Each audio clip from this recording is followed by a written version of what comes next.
Hama amazina yanje nitwa Niyonkinzo Mark Finks. Hama nkaba asanzwe ndi umunyeshure muri kaminuza y'u Burundi. Nkaba niga ibijanye n'umuyagankuba.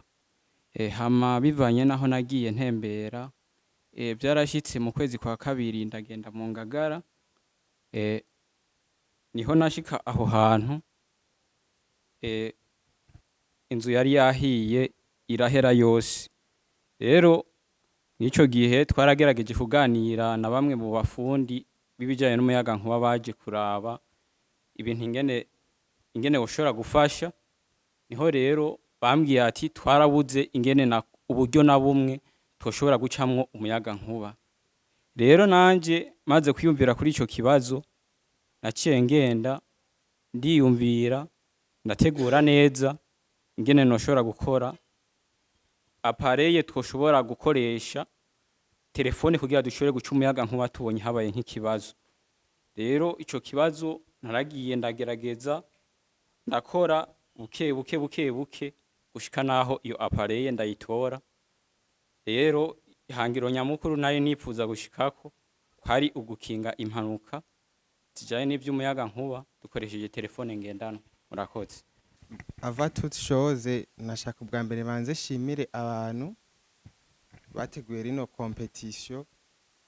Mu majambo make, mu ma competition nkaya iyo participye urabona ati nshoboye iki, ngezaha nubwo utotsinda urashobora kuvuga ati moi je suis capable y'ibi, hari aho ngeza nubwo vyoshika ugasangana utsinzi. Projet yanje ubwa mbere nari nayise projet d'agro-business avicole. Yari projet yo guhuza inkoko zita amagi n'inkoko zibundikira. Nashimye iyo projet kubera ariyo nabonye yuko vyonyaruka bivanye n'amahera batubwiye, yuko nshobora gushikira objectif nari mfise yo gushikira imashine ibundikira amagi menshi, nkashikira ubuhinga bugezweho nyene bw'ubworozi nakoresheje ya mahera make y'abatubwira. Nashatse gukombina ivyo bibiri kuko mu Burundi birakenewe, n'umuntu wo hasi arashobora kubitangura, uwavyumvirije ni ibintu vyunguka cyane. Nashimye yuko inkoko zimwe zoba zita amagi, izindi zikaca ziyabundikira, izindi zibandanya fonction uko nyene umva inyungu gumuronka. Nkuko nari nabivuze ubwa mbere, nari nabisiguye muri video, ni projet iri rentable cyane, umva ni inyungu iguma iba prolonge, inyungu iva mu magi, kudandaza imiswi, kudandaza inkoko n'amase yazo. Mu majambo make projet yanje yari ego. Bwa mbere na mbere mbanje gukengurukira Jiri mpaye kano kanya kugira ngo ngire ico shikije ku mugambi wanje, nkongera kandi gashimira abaduteye iteka bakitaba ibirori vyo gutanga agashimwe ku migambi yoba yarashoboye gucagurwa ngo ishobore kuba iya mbere muri no higanwa yacu. Nkenguruka cane Agaciro Media kuri no opportunity hayo gwaruka, cyane cyane twe gugwaruka kuri kaminuza ya Burundi. Murakoze cyane, mubishimirwe.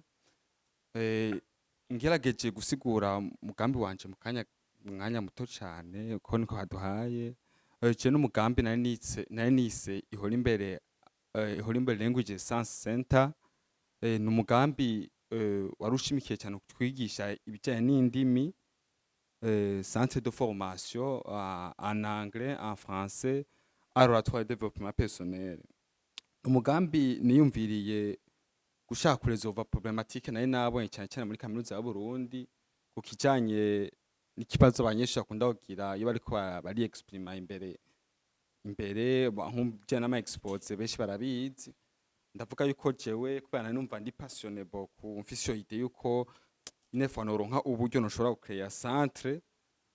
Niko rero kubitekereza maze kubona opportunité ije camvuga ati eske noja gupresenter umugambi wanje, nkabasigurira ungene no ushobora kutunganya neza ukanyungukira, ndetse na mugenzi wanje akagira icaronse mu mutwe ati bimfashije cyane bikunze umugambi wanje ugatorwa, ati vyofasha cyane ugwaruka.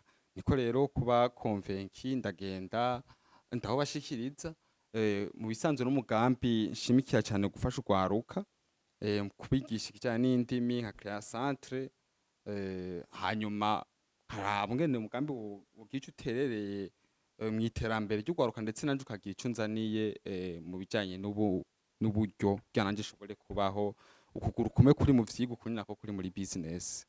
Ego sinzi ko nabana bavuze mu majambo make, umugambi wanje mu bisanzwe wari uko nari natungaje n'indinganizo naricaye ndateka umutwe ndaraba ngene woshobora kunzanira amafaranga ndayibona cyane ngene umugambi wanje ushobora kumfasha ndetse nkabaje nunguka ndetse na mugenzi wanje akunguka mu mutwe gutyo tugasanga ko turatera imbere kugira ngo rukashobore gushika natwe kuri yambona kazoza dukomeye hose aba mufuko ndetse no mu mutwe tugire Kristo. Twamawe nayo Hamza cyambere na mbere shimiye homme de changement na Agaciro Media yashuye kuba nteriteka gufata uno mwanya kuko nkiri mu ishure nico kintu cyonyene nifuza kuzokora kwama kira abantu nyene ndababwira ingene ibintu cyo bimeze kuko hageze muri programmation turi mu ishure narajugumira gose najugumiza ntinyakono bo wanyuma kuko wa mbere hose nari nzi ko nshaka kumuba rero no munsi naje guhagara muri kino kibanza kugira mvuga ati ngo wa mbere n'uyu wa kabiri n'uyu wa gatatu n'uyu mu bantu 10 atukaniteka. Rero mu migambi tugomba tuvuge ni migambi 3 mu migambi 10 kubwanje no vuga yuko narayumvirije mu gihe twariko turagira competition hariya muri Excellence House aho homme de changement akorera antuka imigambi yose yari myiza kandi yari imigambi ubona yuko iri mu iterambere gose ikomeye kandi yari imigambi ubona yuko izoshika kure. Navuga nti mbega basha no bigenza guse mbe nka Warren Buffett shiremo umuriyo n'umwe mu migambi yose ku buryo uza ndakuramo 10,000 antuka abantu bose bashuye ko bavuga imigambi novuga yuko mikomera amashi imigambi yanyu ni myiza kandi ntihazogire no mugambi numwe muhagarika. Batoye imigambi 3 babivuze bisunze surtout ukungene abantu bashuye ko bayipresenta uko mwatubonye turi batatu hajya jeje narijejwe kuraba ahanini yari kuraba language body language y'umuntu ingene ariko arasigura umugambi wiwe na determination kuko Bibiliya itubwira yuko ico umuntu ari indani muri we canke ico umuntu yizera muri we ni cyari. Rero jewe ndiko ndakuraba nabona neza yuko uyu muntu ariko aravuga uyu mugambi wiwe awizera canke ariko arawuvuga kugira gusa aho depose tu. Rero maze kuraba naca amenya amanota no guha. Rero kubw'ivyo hari n'undi muntu yarajejwe kuraba rentabilité y'uwo mugambi. Urashobora kuba wiyumvira umugambi ukabona neza ko uyu mugambi ni imyaka 2 na amezi 3 amezi 4 uzobuhomvye. Hariyo n'ubundi yavuga ati uwo mugambi naho ari myiza uragoye kudandaza. Rero nuko vyari bimeze. Je myaka yanje yose niga kuri body language naraba umuntu wese ngene ariko aravuga avec determination nkamenya ningene ariko aratubesha nkamenya ningene ko aragira ukuntu aturiya amayeri yose narayabona byoroshe. Rero mwumve neza yuko narabaye impressionné ku bantu bose mwahagaze imbere yacu kuko kubwanje ndavye uko mwavuga ibintu bibarimwo mwavuga ibintu biri muri mwebwe kubw'ivyo rero ntihagire n'umuntu numwe azakumva ati ni yasinzi yiganwa ngo yumve yuko umugambi wiwe utari mwiza ahubwo iba ari nguvu idasanzwe ivuga ati jewe reka ngenda ahubwo rero kuwukora naho nasinziririgana kuko wumve neza yuko wewe n'umugambi wawe kuba uri ngaha kuba homme de changement n'imigambi yose amaze kumva kuba homme de changement abantrepreneur bose amaze guhura nabo yavuze ati mwebwe abantu 10 ndakeneye kumva imigambi yanyu ndakeneye ko mpresent imigambi yanyu ironka amahigwe yo kuronka uyu miliyoni cyangwa n'ayandi yose akurikira antuka wumve yuko umugambi wawe ari umugambi mwiza udasanzwe. Rero nagomba mvuge mu camake yuko ndizera neza ko ejo canke hirya yejo tuzohura na bamwe muri mwebwe ya migambi yanyu muri ko murayikora kandi ndizera yuko bizogenda neza. Rero ntatevye gose reka mpere ku muntu agira 3 cengenda ku muntu agira 2 cengenda no ku muntu agira wa mbere. Rero umuntu agira 3 mu migambi 10 yashoye kuba togwa Agaciro Media yiyumviriye yuko yo muhagashimwe ndamuvuga ku izina hama araza kugira icyo avuze ne mara gushika ngaha no umwe mu bagabo yitwa Alain Chris ahari hose turashaka kumukomera amashi akaza hano imbere agahabwa agashimwe kiwe.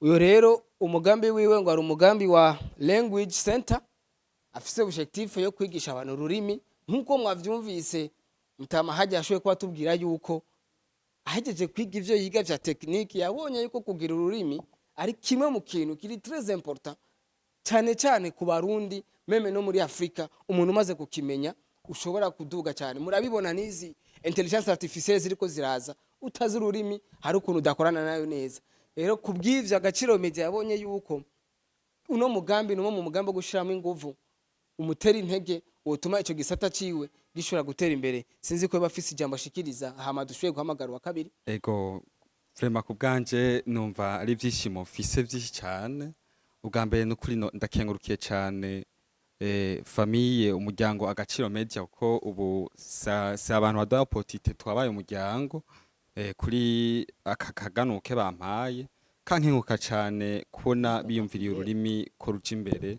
bagenzi ubu turi mu gihe aho ururimi ruriko rahura n'ingwane cyane ababizi barabizi ku mashure intelligence artificielle nkuko yaje kuyivuga murabizi ngene ziko zirashaka kudomina cyane indimi aho nabonye cewe yuko ururimi turuhaye valere rufise ngo dushikana kure cyane cyane nk'abantu bakora business barabizi mutamanga yabivuze rukadufasha gushika kure kubera iki urahura n'abantu bisaba ko ururimi hamaga tumugera kure je numva atamajambo menshi novuga kiretse gushima cyane ndabashimira cyane muragahora mu organiza ama opportunité afasha ugwaruka maze twaye ivyumviro vyacu mudufashe kubiteza imbere murakoze cyane ndashoboye kwiyumvira yuko yoshigikirwa numwe mu bagabo yitwa Gabriel ari ngaha ashobora guhaguruka bakamukomera amashakegera ngaha imbere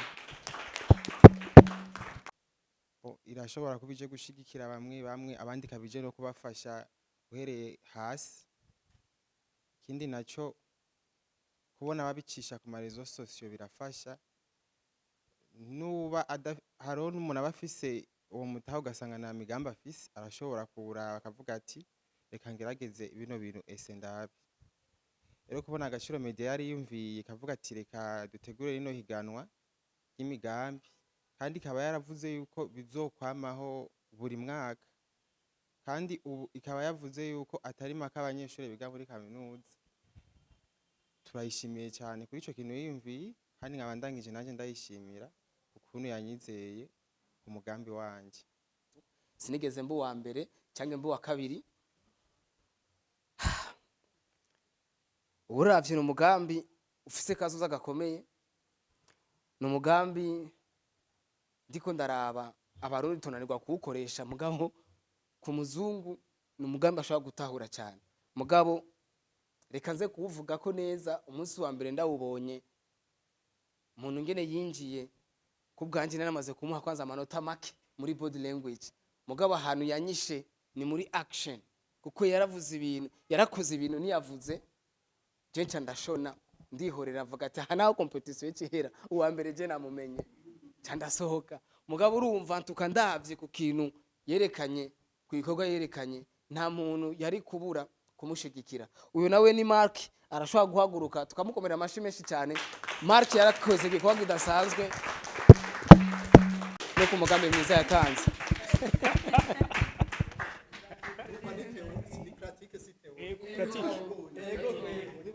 cyane bwa mbere hoho mbanza gushimira Imana kuko yarambaye hafi cyane kuko ibi bikorwa sivyo ntanguye ubu vuba mu buzima bwanje bwa misi yose ikintu je niyumviriye kugikora ndagikora iki gikorwa nagitanguye mu kwezi kwa gatanu ku mwaka uheze niho rero mw'ico gihe zari tariki 28 z'ukwezi kwa gatanu nakoze imisi 4 ntaruhuka ibyo kuryama ntivyakunda n'ico gihe niho nabonye yuko hajya ubonye umusazi ushobora gutahura aho byavuye n'ico gihe rero vraiment narashoboye kubona umusaruro wavuyemo maze kubiheza nkabona za ndoto zanje nizo hama mbandanya nkora amateste ngira n'ayandi ma experience menshi kugira ngo shobore gukora n'ibindi bishobora kuba bizoba bikomeye cyane hama ikintu mbona icambere na mbere no kubashimira ku kuntu mwashoboye kwiyumvira kugira ngo mushireho iri higanwa, kuko vraiment abarundi benshi bazoshika kure. Iri higanwa nkuko mwaritanguye twagomba tubasabe muzoribandanye, kuko abarundi bari ku kivi kandi muzobona vyinshi. Rero hasigaye yuko tuja ku kivi hama tukabereka ibikorwa. Murakoze. Muri buno buzima umuntu wese yifuza kubaho neza. Ukubaho neza no kuba ahantu heza. Ukuba ahantu heza bituma urota neza, indoto ziterambere. Abantu benshi bamavuga ko umukiriya ari umukwe, none ni gute umukwe yorazwa ahantu atari heza. Ibi rero hari uwabimenye kare maze abategurira maison de passage nziza y'akaroruhore. N'inzu nziza igezweho iri mu rupangu rwiza cyane, ishobora no kwakira umuryango wose, ifise ivyumba vyiza kandi bisukuye biremwe ibintu byose wokenera. Ibaze n'ahantu hatuje hatuma uruhuka neza, umutekano waho wizewe amasaha yose. Kandi rero ntunagira ubwoba bwo kwakira abashitsi, kuko barabateguriye iyindi nzu bita annex, nayo nyene ikwije vyose bikenewe. Ngaha uzozana varize yawe yonyene, kuko ibindi vyose vyankenegwa birahari. Iyi maison de passage rero iri mu Kanyosha, hepfo yo kwanica yezi kugindwi, aha akayaga katanganyika kagucijya nino. Hamagara kuri zino nimero kuko bashobora kuyigutanga. Akamenyetso guteranya rimwe amajana 38 amajana 368 9 11. Ubaheza ukarota neza.